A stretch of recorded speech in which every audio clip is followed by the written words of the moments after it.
Bienvenue dans On n'a jamais fait comme ça, le podcast qui révolutionne vos pratiques RH.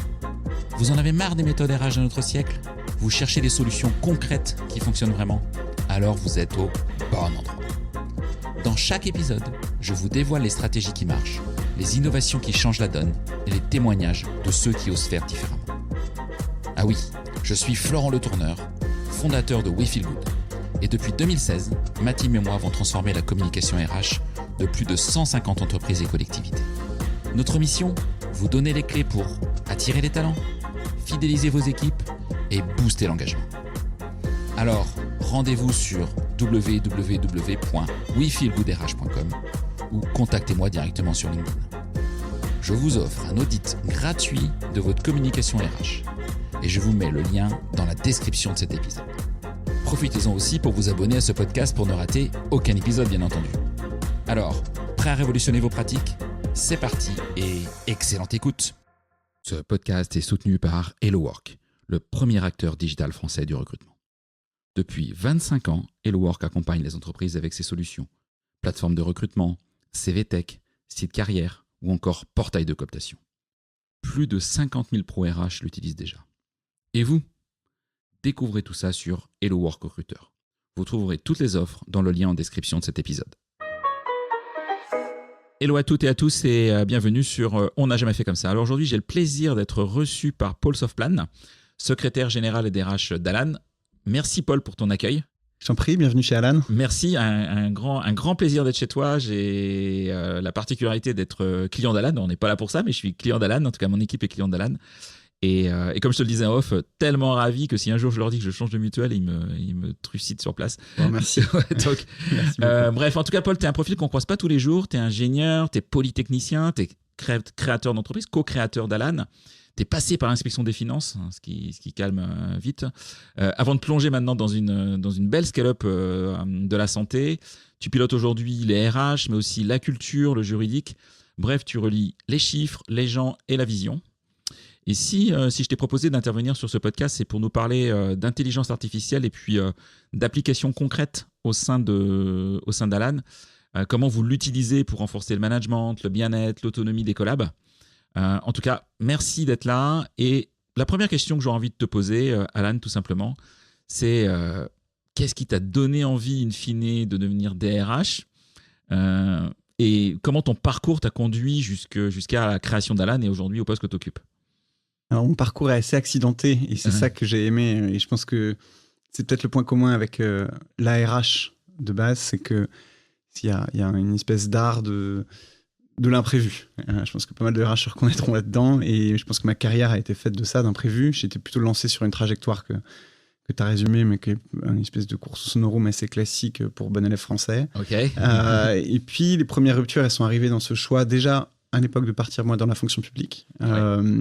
Ensuite, ce que font pas tous les polytechniciens. Ce que clairement tout le monde ne fait pas aujourd'hui. Ouais. Non, c'était le cas il y a 100 ans. Aujourd'hui, c'est absolument pas le cas.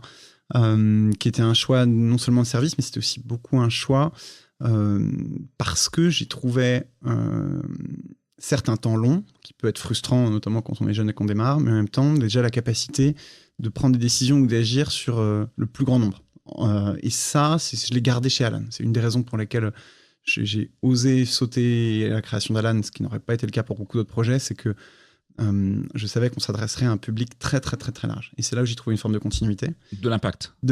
Et sur vraiment un grand nombre. C'est ça comptait pour moi. C'est peut-être crétin, mais c'était en tout cas plus que le secteur, c'est ça qui comptait pour moi.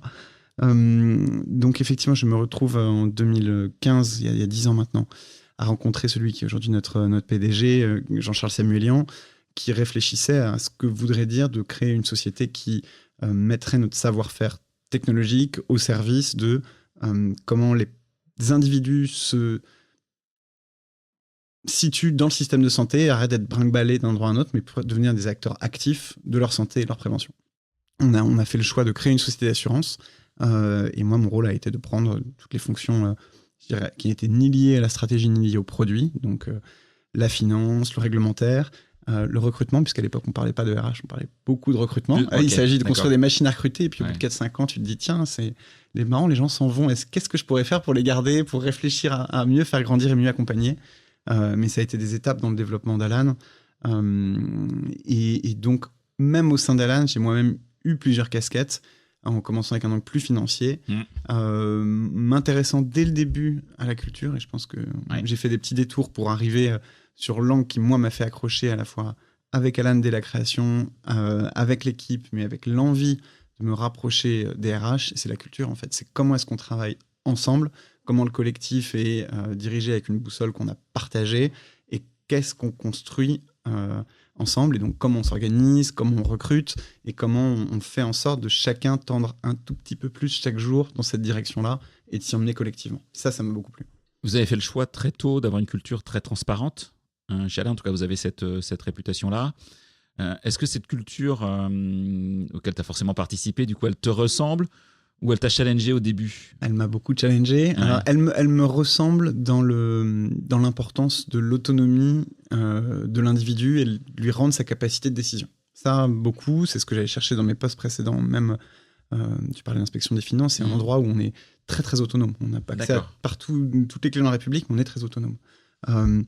Et ça, je peux peut-être en 30 secondes expliquer ce qu'est Alan. Oui, bien sûr. Alan, aujourd'hui, effectivement, c'est un acteur avec pour objectif d'être l'acteur qui à la fois assure, mais aussi prévient pour à peu près tout public. À l'époque, je disais les salariés, mais aujourd'hui, on fait aussi les retraités. On a beaucoup d'agents dans la fonction publique.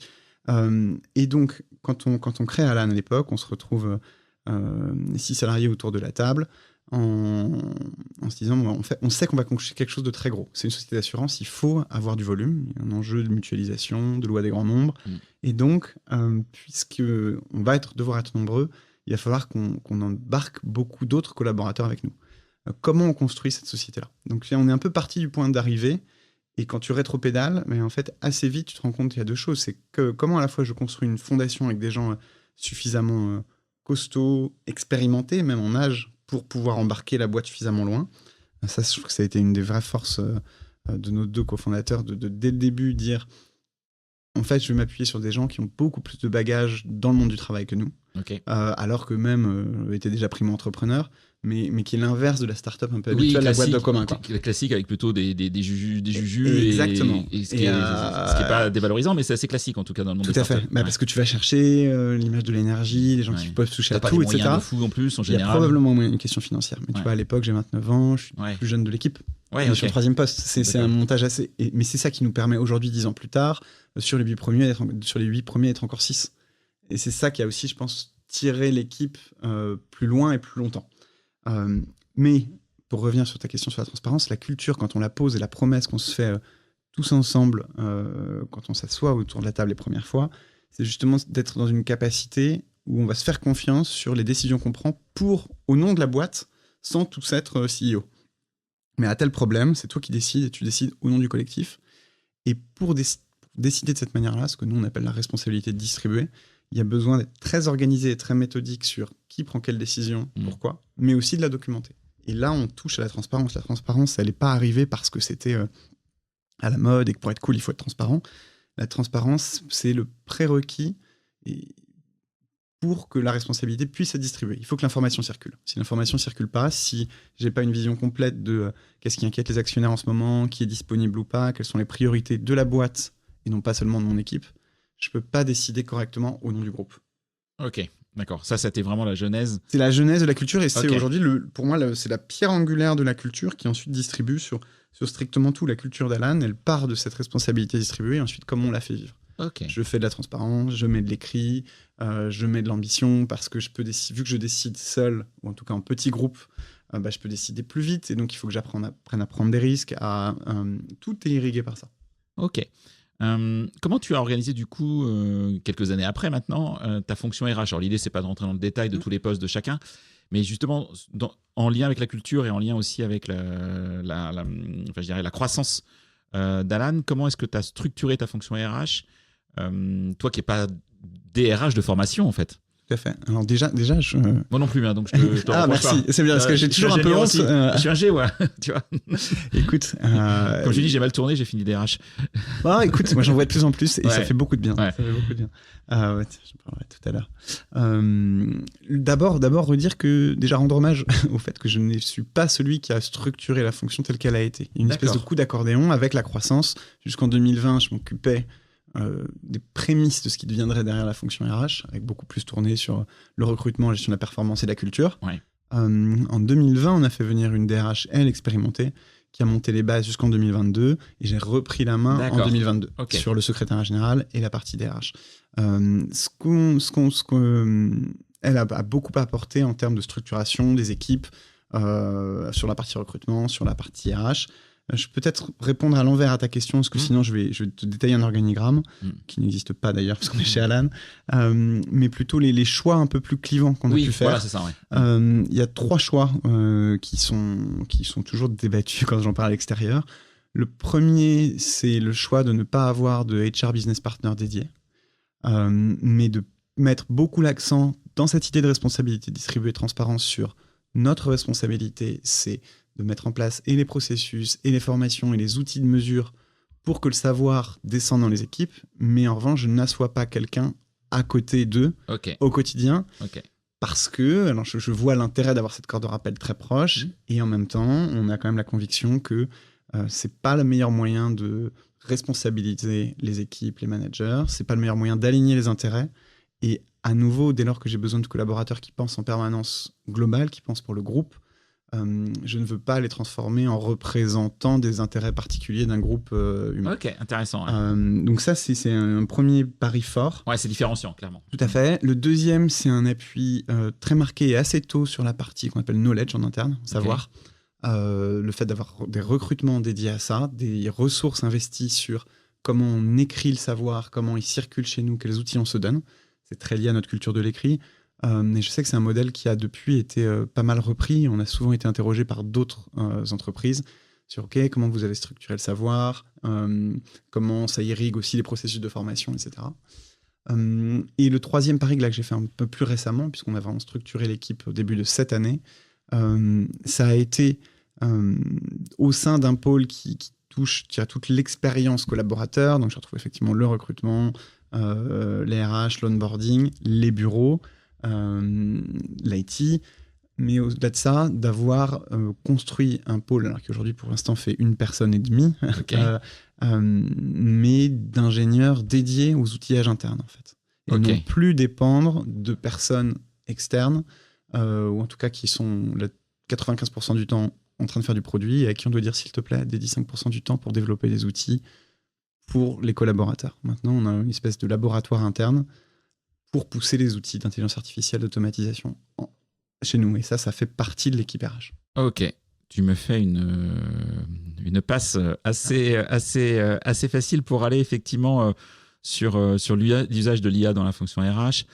Bon, j'imagine que dans une boîte tech, l'IA, vous n'avez pas attendu l'arrivée de ChatGPT pour véritablement s'y intéresser. Néanmoins, on va pas venir sur les usages de l'IA dans l'outil, dans le produit en tout cas que vous commercialisez, qui est un autre sujet. Et puis je serai à un moment incompétent. J'ai envie de venir sur la fonction RH. Comment est-ce que toi, avec tes équipes, du coup, vous vous êtes dit il faut qu'on utilise l'intelligence artificielle à la bonne place pour les bonnes fonctionnalités et nous aider dans notre quotidien de RH. Comment est-ce que vous avez déjà pensé ce sujet et puis ensuite, sur quels axes concrets vous vous êtes allé? D'abord, cette impulsion, elle n'a pas été une impulsion RH au tout début. Il y a eu vraiment un enjeu d'acculturation de la société au global et elle est partie d'en haut. Elle est partie, on a eu cette chance d'avoir notre CTO et cofondateur qui lui s'intéresse, qui fait de la vieille technique depuis très longtemps sur en fait, tout ce qui se passe pour se dire tiens, il y a quelque chose qui sont en train de changer. Et pour le coup, début 2022, on commençait à en parler un peu en disant tiens, ce qui se passe sur les grands modèles de données, là il y a des choses intéressantes. Et le jour, je me souviens, tu disais avant ChatGPT, effectivement, c'est le jour où est sorti un outil qui s'appelait DALL-E, que moins de personnes connaissent, mais qui était un des premiers outils grand public pour faire de la génération d'images. Là, on l'a mis entre les mains de tout le monde en disant c'est comme, moi je me souviens avoir fait ma première impression, comme des gens te diront qu'ils se souviennent de leur premier fax. Okay. On est à peu près pareil. Là, il se passe quelque chose et ça va probablement changer mon quotidien et je vois que dans 5 ans, la manière dont je vais travailler va être différente. La manière dont on l'a approché, ça a été tout de suite d'essayer un maximum et ce qu'on a fait, c'est 2 choses. D'abord, au niveau de la société, mettre en place, beaucoup de gens qui démarrent par la charte ou le protocole. Nous, ce qu'on a mis en place dès le début, c'est un portail unique, outil, pour accéder aux différents modèles, avec pour triple objectif de notre part, qui était de contrôler quels étaient les flux de data qui passaient et s'assurer que ce qui devait rester en local reste en local. Deuxièmement, comprendre qui étaient les usagers fréquents et puis ceux qui étaient à la ramasse. Oui. Parce qu'on a un énorme enjeu, nous, dans ces cas-là, de se dire, OK, qui sont mes ambassadeurs, mais aussi qui sont ceux qu'on a besoin d'accompagner proactivement, d'aller chercher. Sinon, ces gens-là, on va les perdre, ils vont décrocher du groupe, ils vont avoir honte de dire qu'ils ne savent pas utiliser l'intelligence artificielle et je ne pourrais pas les rattraper. Et puis, troisièmement, de partager les explorations.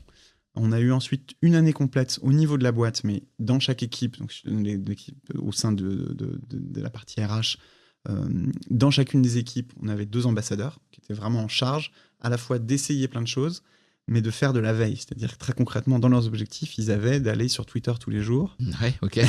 Twitter, ex-Twitter, parce que c'est là qu'on voyait beaucoup de cas d'usage assez intéressants à l'époque. Ouais. Entre deux trolls, il y avait... Exactement. Il y avait mais en fait, ça a toujours été un réseau sur lequel sur des choses très niches, tu trouvais des choses... si tu cherches bien, tu trouves des choses qui étaient pas mal. Or, il y a eu les bons cas d'usage au début, ils sont beaucoup venus de s'inspirer dessus. Donc, il y a un enjeu de veille qui est extrêmement important, d'écouter des podcasts, de lire, de rencontrer des personnes. Moi, les bons cas d'usage, ils sont venus comme ça. Et c'est aussi comme ça qu'on s'est motivé à mettre le pied à l'étrier. C'est-à-dire qu'une fois que tu as tes ambassadeurs, on a eu un enjeu de la première année un peu fouillis, où on a tous appris en testant et un peu par capillarité. Donc, tiens, toi, tu fais ça comme ça c'est intéressant, voilà comment je pourrais reprendre. Ça n'a pas du tout été un savoir organisé, parce qu'on ne savait pas dans quelle direction on allait. Et le coup d'accordéon qu'on a insufflé a plutôt été au bout d'un an, en disant, bon, là, maintenant, tout le monde commence à être un peu acclimaté, j'en vois qui font des voyages qui préparent avec l'IA, j'en vois qui organisent des fêtes d'anniversaire, des chasses au trésor avec ça, vous avez des usages qui se deviennent quotidiens, probablement au début plutôt dans j'écris un mail plus vite, j'enregistre une réunion. Alors maintenant, on va pas se disperser, on va arrêter de faire des cas d'usage partout, alors que probablement que Apple, Samsung sortiront la feature dans 6 mois et qu'elle sera beaucoup mieux que ce qu'on fait. Sur quoi est-ce qu'on se concentre? Et c'est là où on a mis un coup d'accordéon et on a défini 3 piliers sur lesquels on allait avancer. Là, au niveau de la boîte, c'est continuer à investir beaucoup de ressources sur ce qui rendrait le produit très différencié. Donc nous, de l'intelligence artificielle au service soit service client, soit des usages médicaux. Oui, ok. C'est notre sujet. D'accord. Ça, je le laisse de côté, ça concerne peu la partie RH. Soit différenciant dans la manière dont on gère les opérations, ça concerne notamment la fraude, qui est un enjeu énorme chez nous, mais que je laisse également. Soit parce que personne ne pourrait le répliquer, parce qu'il y a une dimension culturelle trop forte. Ça, c'est là où l'équipe RH intervient. On était ce 3e pilier-là, en disant, notre objectif, ça va être de se dire, il y a plein de choses, que ce soit dans l'automatisation des ATS pour le recrutement, etc., qui vont arriver par le produit natif de nos fournisseurs. Ouais. Il y a des choses qu'on ne pourra jamais acheter à l'extérieur et sur lesquelles il faut qu'on investisse. C'est tout ce qui va à trait aux spécificités d'Alan. D'accord. Et ça, elles sont culturelles. Et là, c'est différenciant en plus versus vos compétiteurs dans le monde du recrutement. Exactement. Etc. Effectivement, pour un ATS, les ATS avancent, je ne sais pas quel est celui que vous avez aujourd'hui, mais peu importe, mais les ATS, ils avancent tous et forcément, à un moment, ils vont tous avoir les fonctionnalités, ils vont tous se ressembler. Plus ou moins rapidement selon chacun, mais en tout état de cause, c'est certain. Ok, et c'est ça, ça fait votre écart. C'est ça qui nous donne la direction. Ouais. Ok. Du coup, l'IA, toi, tu vois, quand on en a parlé, quand on a un peu préparé, tu m'as dit que tu voulais le mettre au service de la performance RH et managériale avec les signaux faibles. En tout cas, trouver les signaux faibles dans la masse d'infos internes que vous avez. Concrètement, comment ça fonctionne à votre échelle? Vous êtes combien de salariés? On est 700. 700 salariés répartis dans 4 pays aujourd'hui. Ouais, donc c'est une grosse PME. Oui, c'est une belle machine. Une petite ETI, comme on veut. Donc ça commence à faire du monde, ça commence à faire des data. Il y a du volume. J'ai 700 salariés, bientôt 1 million de clients. Ouais. Donc il y a vraiment du volume. Il y a vraiment du volume de data. Donc du coup, comment vous utilisez, comment toi, avec tes équipes, au quotidien, au quotidien, je passerai le premier usage qui est peut-être le plus évident, qui est tout ce qui a trait à la recherche plutôt d'efficacité. On parlait réunion, email, etc. Même si assez vite, nous on a plutôt préféré au filtre automatique des CV. aller enrichir toute la partie structuration de feedback. Ça, c'est quelque chose qui, que ce soit en interne ou vis-à-vis des candidats, a fait une énorme différence. On a vu un saut dans la qualité du processus de recrutement et donc aussi notre capacité à convertir les candidats parce que à chacune des étapes, non seulement tu raccourcissais le temps entre le moment où la personne passait l'entretien et puis elle recevait son mail en disant t'y vas pas, mais surtout on a été en mesure de faire à chacun des feedbacks beaucoup plus détaillés, harmonisés, de qualité, ce qui dépendait encore beaucoup des intervieweurs chez nous. Et ça, le fait de faire monter la barre, l'expérience ressentie en face, elle est ok, ce processus, je sais qu'il est très sélectif, j'y passe du temps, mais en face, je retire des choses. Même si j'ai pas l'offre, je suis déçu, mais j'ai appris des choses qui me serviront sur mon prochain entretien. C'est-à-dire que vous enregistrez tous les entretiens quand la personne est d'accord, exactement, ce qui est la plupart du temps le cas. Mais surtout, en fait, même une fois que mon entretien est terminé, je prends 4-5 minutes à chaud pour faire mon débriefing, comme si je parlais, mais en parlant avec mon micro, comme si je parlais à quelqu'un. Et ensuite, je le passe dans ces assistants qui vont structurer ce que j'ai dit pour mettre à la fois les appréciations, ce à quoi il faut qu'on fasse attention au prochain entretien. Qu'est-ce que l'intervieweur suivant qui récupère la patate doit creuser encore, et quel email on envoie à la candidate ou au candidat pour lui dire ça c'était chouette, ça on va creuser ça la prochaine fois, ça fait attention à telle chose, et on sait que ça montre déjà ce qu'est la circulation du feedback, ce qu'est la transparence chez nous, et en même temps l'expérience pour le candidat elle est extrêmement améliorée. Donc, oui, effectivement, donc c'est-à-dire que un recruteur chez toi, il va prendre les 3, 4, 5 minutes à l'issue de chaque entretien immédiatement. Versus qu'on peut vivre classiquement dans des boîtes où j'envoie 7 dans la journée, puis le soir, t'es vanné. Tu dis, demain, je ferai les comptes rendus, puis demain, il se passe autre chose, et puis tu les fais 15 jours après, tu dis, qu'est-ce que je vais lui dire à lui qui est tout le sujet. C'est-à-dire que c'est pas vrai que je te parle. La qualité, elle monte parce que le format, il est bon, mais surtout parce que toi, t'es ingénieur. Le temps de demi-vie de comment dire, en physique nucléaire de cette information-là, il est très, très court. Et en fait, si vous l'enregistrez à chaud tout de suite, vous allez avoir des choses assez pertinentes, précises. Si le soir, si vous dites, je ferai tout ce soir parce que j'ai une réunion juste après, en fait, déjà, le signal, il s'est moyenné. Il est beaucoup moins précis et donc il est beaucoup moins bien reçu puisqu'il est beaucoup plus générique. Oui, parce que le candidat, lui, se souvient de son entretien. Vous ne vous souvenez pas des 25 entretiens que vous avez fait pour le poste, quoi. Exactement. Donc ça, c'est la première source d'usage. Très recrutement, pour le coup. Oui, mais qu'on va pouvoir. Mais je peux te dire la même chose sur le feedback. On travaille ensemble sur un sujet, je te partage du feedback beaucoup plus facilement, en fait. Circulation, vraiment, tout ce qui est sujet perf, ça marche très bien aussi. Mais c'est des usages un peu, entre guillemets, classiques. Il y a un deuxième sujet qui m'a vite plu, qui est celui effectivement, tu en parlais, c'est le qualitatif. C'est le fait que là où on passait notre temps à courir après des taux d'attrition et des durées d'absentéisme moyennes, qu'on regarde toujours, qu'on pilote, et des sondages d'engagement, on se retrouve à pouvoir aller attraper une nouvelle masse de signaux qui viennent, pour le coup, de l'information qui circule. Alors, dans une entreprise, en plus, nous, on travaille beaucoup à l'écrit. Ça va être soit dans les petits sondages quotidiens où les gens partagent sur Slack, voilà ce que je vais faire, voilà comment s'est passée ma journée, etc. Mais donc, on est capable d'extraire en disant, il y a des mots-clés. Ça fait 3 jours qu'un tel dit qu'il est fatigué, il y a le mot burn-out qui sort, clac, là je le rattrape tout de suite. Peut-être que c'est hors contexte, mais ça nous permet d'aller agréger ces signaux-là et donc de les mettre à disposition en transparence de tout le monde par équipe et nous d'aller, d'autant plus que je n'ai pas de HRBP, comme je te le disais tout à l'heure, d'aller taper sur l'épaule d'une équipe en disant là, écoute, la charge de travail, manifestement, il y a un sujet, comment on s'organise. Donc, si je te donne un deuxième exemple, c'est celui de la gestion des revues de performance. Quand on est 700, qu'on fait ça tous les 6 mois, sachant qu'en plus, nous, les revues de perf, il y a 4 contributeurs chacun, le volume, il est gigantesque. Donc, à nous de simplifier la manière dont c'est fait, mais aussi comment je tire l'information de toutes ces masses d'éléments. Et j'ai 2 sources intéressantes quand je fais passer des LLM aujourd'hui. J'en ai une première qui est autour de à quel point le courage managérial est développé. C'est-à-dire, tiens, c'est marrant, tu me dis tout est excellent, mais quand je lis le commentaire, il y a quand même beaucoup de pistes d'amélioration. Et donc, aller gratter sur ces revues qui font un peu mal et qui sont en fait, en général, les précurseurs de quelque chose qui, une fois sur 2, va dégénérer 6 mois plus tard avec un avocat au bout du fil. Donc, comment est-ce que j'évite ça et j'ose aller chercher quelqu'un pour dire, bon, là, tu as besoin d'aide, mais le message, il va falloir qu'on le reprenne puisque manifestement, il n'est pas OK.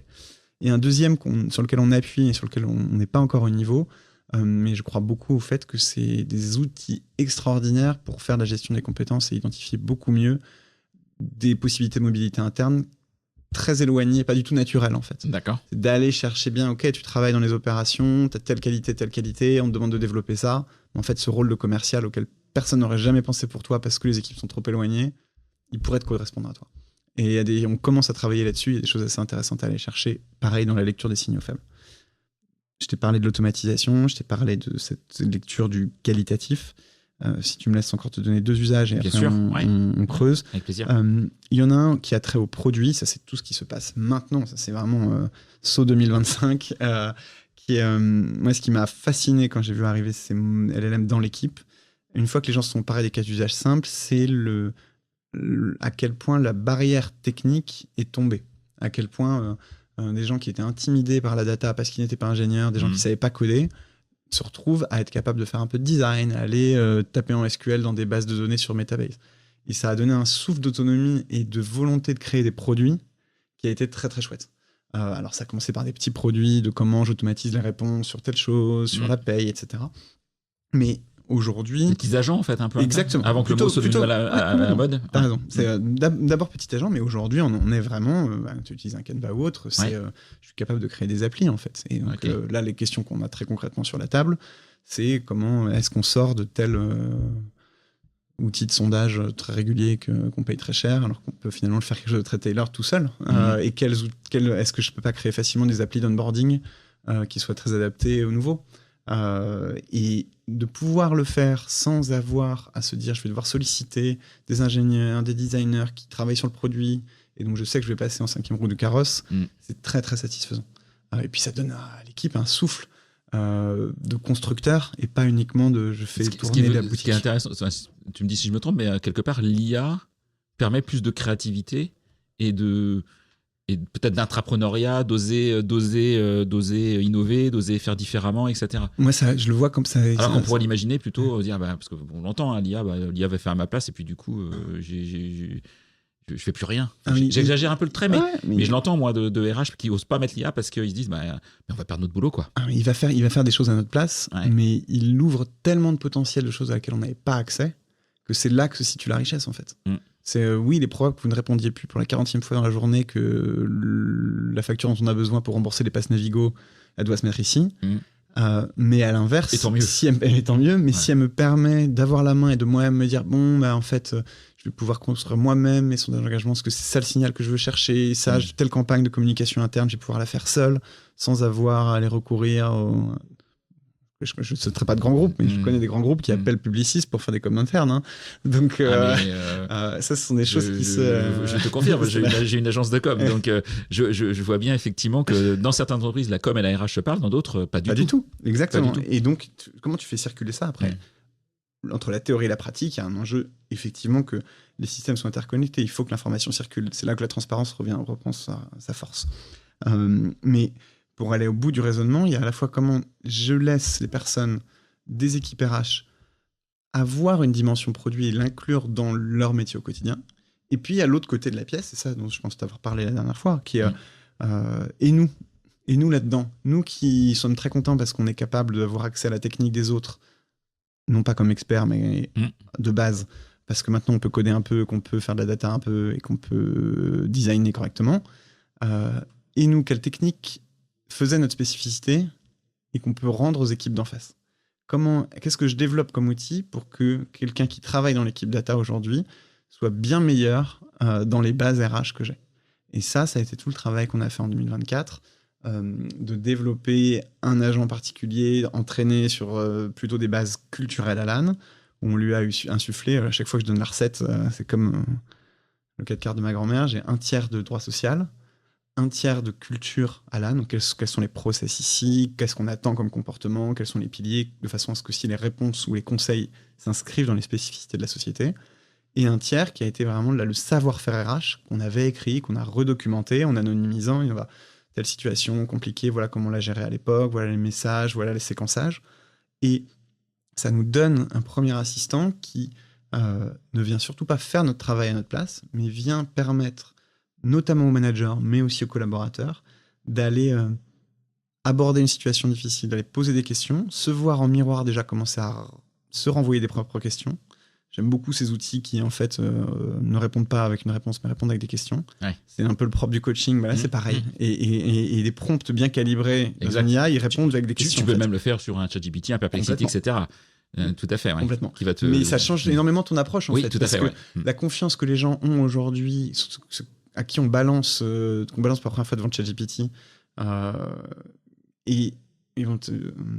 Tu sais comment ça marche, on va poser une question très précise, la réponse va pas être juste bah oui, factuellement on va parce que faire c'est mal prompt comme posé. une recherche Google souvent. Exactement. Et c'est exactement ça. Et donc, ensuite, on va dire, donc mais ça- la réponse est pas bonne, donc le truc est crétin. Et là, c'est souvent ce que j'ai eu au départ, c'est en fait il est nul ChatGPT. Bah oui, si tu lui poses des questions nulles, il te fait des réponses nulles. Ouais. Enfin, j'exagère un peu. et mais puis c'est si ça. on t'explique pas comment sont des modèles qui sont des modèles statistiques, et donc pour le coup, ils sont plutôt là pour t'aider à aller chercher des angles morts, challenger une approche. Ça marche très bien. Moi, j'aime beaucoup dire, tiens, trouve-moi la faiblesse de cet argumentaire. Si je dis ça devant le conseil d'administration, où est-ce que je vais me faire coincer?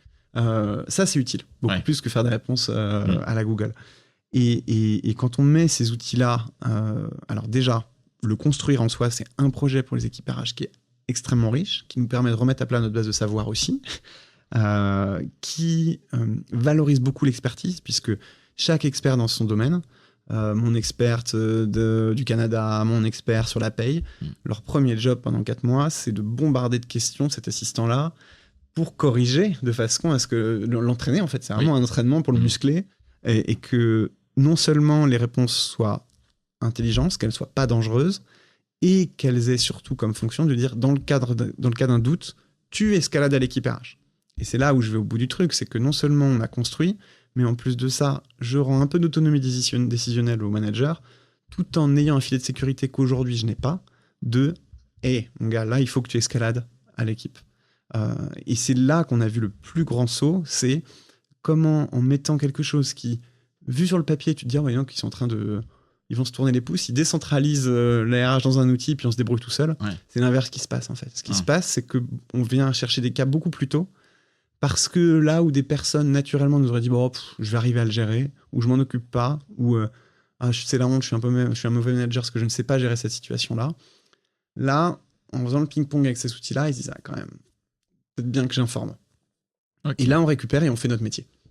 Comment est-ce que vous mesurez un peu la confiance des collaborateurs dans ces outils et un peu la question corollaire, c'est à 700, tu as des partenaires sociaux.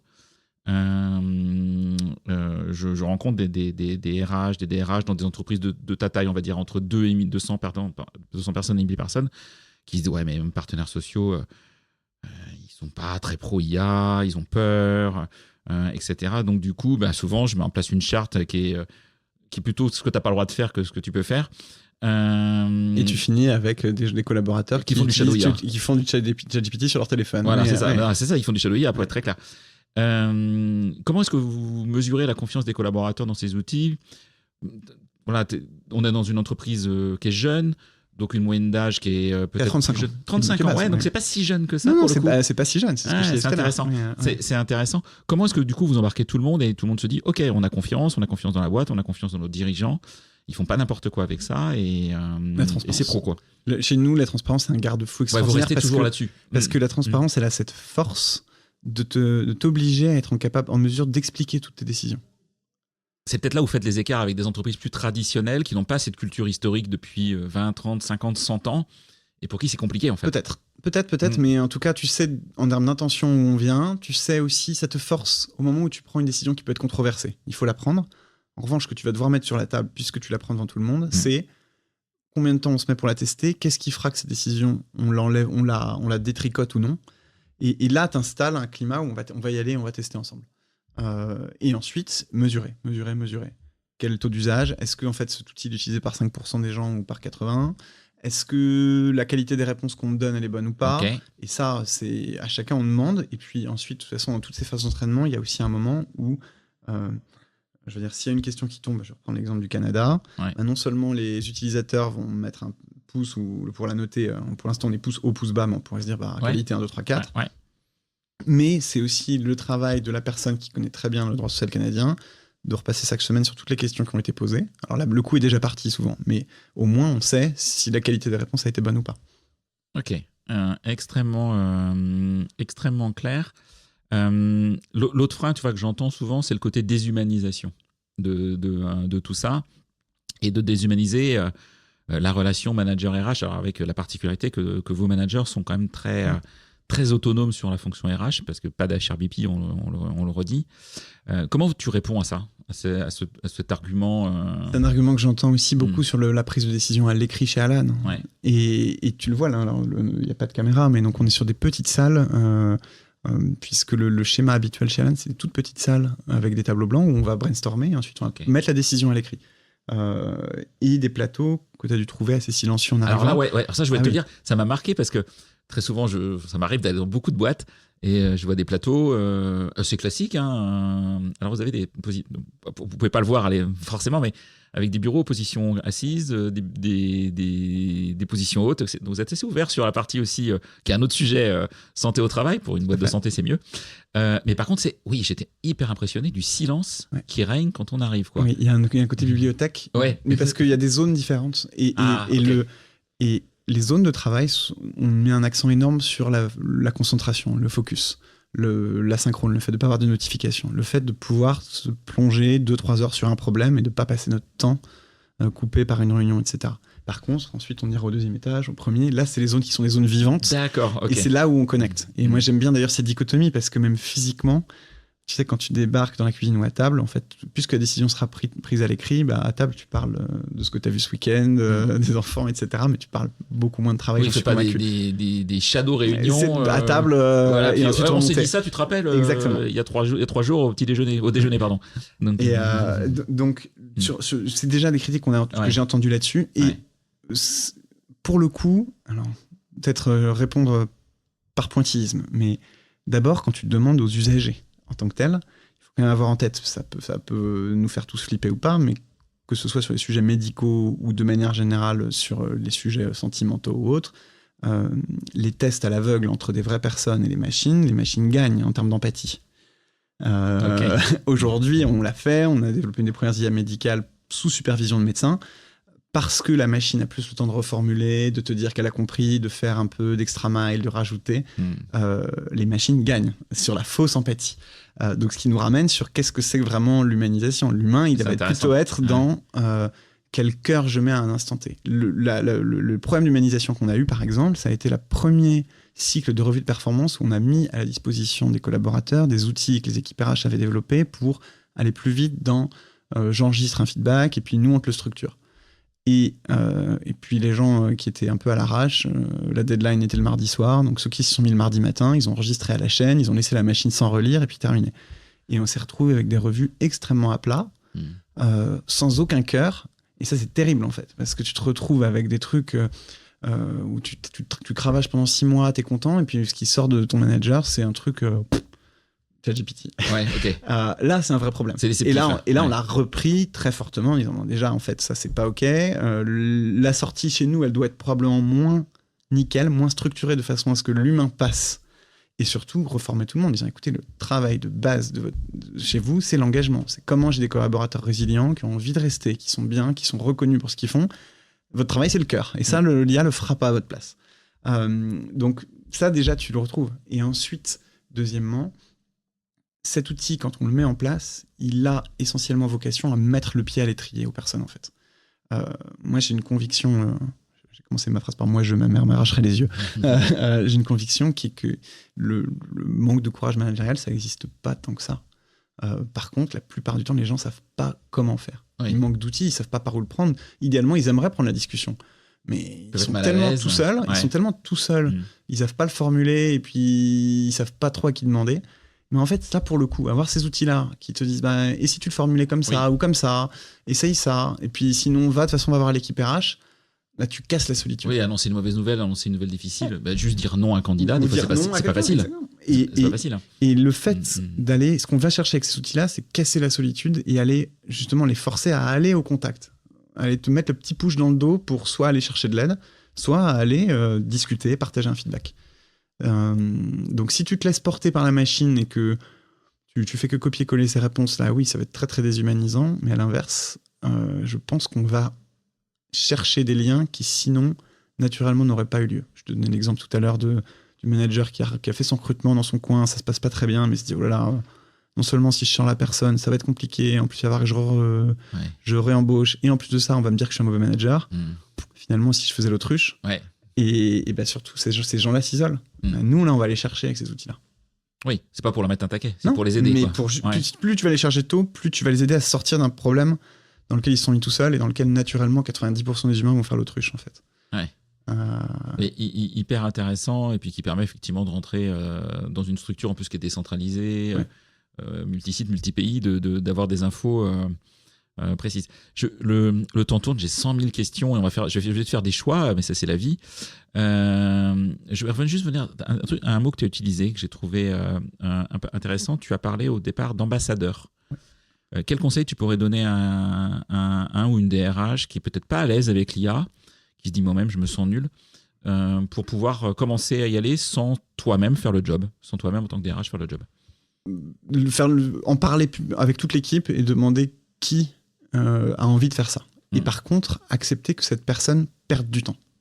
D'accord. Je l'ai dit une fois, ça je me souviens, c'est en 2023, je pense qu'on a été moins efficace parfois sur certains trucs qu'en 2022, en essayant de gagner du temps. Mais c'est une phase d'adaptation. Il y a tellement de nouveautés, ça bouge très vite.